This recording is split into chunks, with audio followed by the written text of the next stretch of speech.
This is Detective Sergeant Matt Jacobson. He'll do the spelling, and I have a few remarks off the top, and then we'll do a few minutes of Q&A. All right? My name is Matt Jacobson, Jacobsen. Again, I'm a sergeant with the Detective Division with the Port Police Bureau. I'd like to start by mentioning this is an active and ongoing investigation. Obviously, anytime two of our officers are injured in such a violent way, it's not only an assault on those officers, but it's an attack on public safety, which we take very seriously.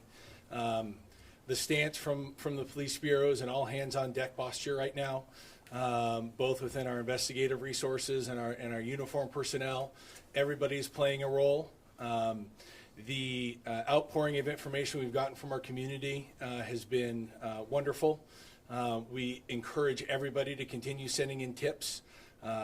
We are looking into those thoroughly, and I want to just make it very clear that we will not stop until we find this person and safely take them into custody. It will continue at the pace we're working until that happens. Can you talk a little bit about how common this type of situation is? That you've got, 4 days now into a manhunt. Does this happen often? Well, this is an uncommon situation we're dealing with in general. We are very lucky here that serious assaults on officers don't happen all the time. In terms of investigations, we take our time. Generally, when a case comes to the Detective Division, we talk about time being our friend. Obviously, in this case, we have great imperative to find this person.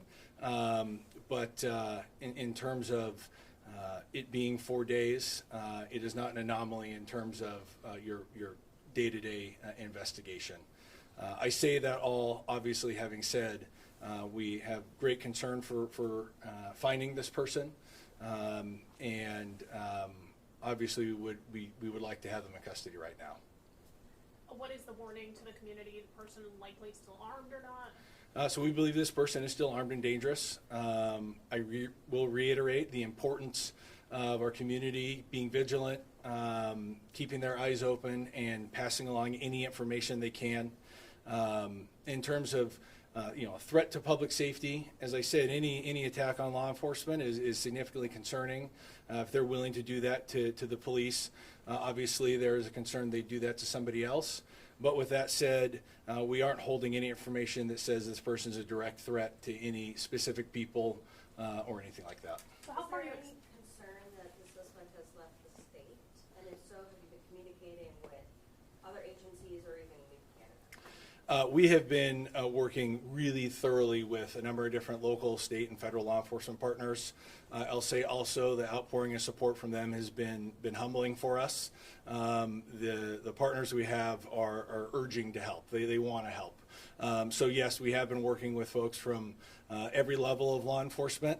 I think in any ongoing case, there's a concern that that suspect may have fled. But again, we don't have any information to support that. But we do keep all of those options open as we go through our investigation.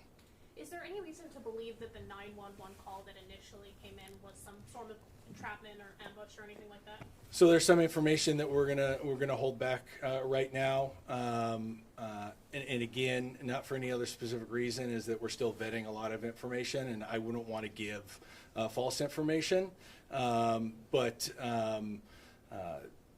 we're still working through really the details there. How crucial was any information that you were able to get from the officers who were wounded? I assume at least someone who was released is able to talk.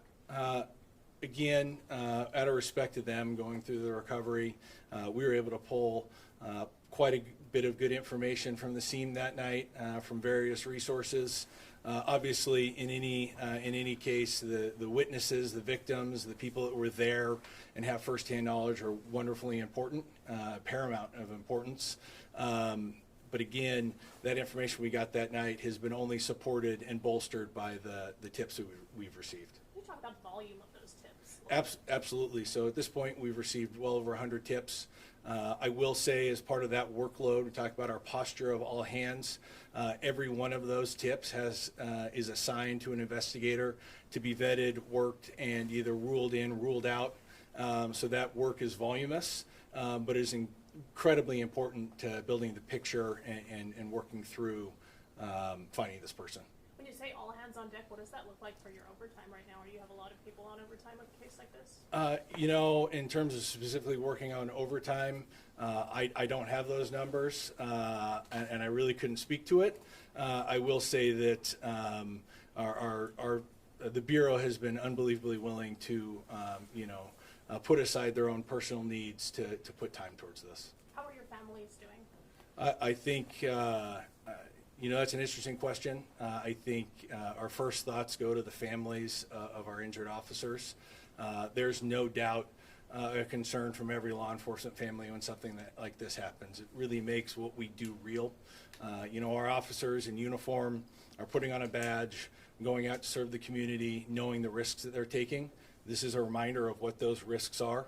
I know every family member, mother, father, child, spouse, feels that also.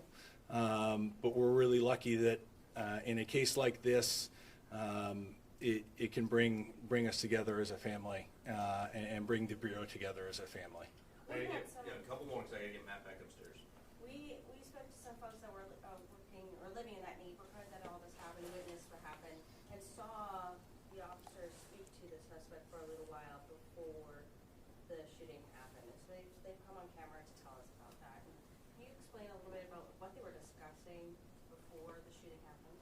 Right, so the initial interaction had to do with that initial call for service that our officers were responding to. In terms of the specific content of that, that's not something we're able to share right now. Again, trying to protect that investigative integrity. If we could share, obviously I would love to, and we'll be able to hopefully share that when we're able. Can you confirm? Officer that was in the hospital, still any update on their condition currently? I'm going to pass that to our PIO. The last I heard, I don't have the updated information, so I wouldn't want to speak and give you bad info. Anyone? One more question. Yeah, the first call, that was just the two officers who were injured, right? No other patrol vehicles had responded to that one incident? Can you? So when the 911 call came in and the two officers who were injured, they were the only patrol car responding to that one incident at the time. They arrived alone. There were no other vehicles. I'm not 100% sure. I guess I don't know what you're asking. Yeah. Let's not get into that. I'm not trying to be. I just don't know what you're asking. No, I guess I'm just kind of wondering on the timeline. So if they were there alone, how long did it take I got for the next, what you're patrol saying. vehicle to come and respond? The dynamics of the event were pretty rapidly and quickly unfolding. I don't think I could speak to that in a way that would properly answer it. So I'll just kind of pass that on. Let me able to talk about the condition. Yeah, I want to give a few updates. So first of all, we told you that the one officer was released earlier this week. The second officer is still in the hospital and in stable condition. As far as tips go, we have now received approximately 180 tips. 150 of those are really solid, actionable tips. So again, many thanks to our community for that. And I just talked with a detective in the back of the room, and I just want to I appreciate where Detective Sergeant Jacobson was going, but I want to make sure that the correct information is out there in the sense of we do not consider this an ambush. Like the 911 call, we have no reason to believe was luring us into the area. So please do not let anyone think that is the case. We were responding to what we believe to be a very legit 911 call of a threat with a weapon, and then this is when the individual shot our two officers. So that is all we have. Really appreciate everyone's time. Thank you. Just real quickly, when you say stable condition, I mean, that can be a really general statement. Is this injuries that are going to affect them long-term at this point? I don't want to get into that at this point. I will tell you we have every expectation that this officer will survive. Okay. That is what we're saying right now. Sorry, just stable, that we're not using it because it's not technically conditioned. I know. Is there a better descriptor you could kind of give us to be able to explain? I will work to get that. I don't have that off the top of my head. I think the main thing for you all to know is that we have every expectation in the world that this officer will survive, and we are incredibly grateful for that. That's all we have today. Thank you. Thanks for making the time.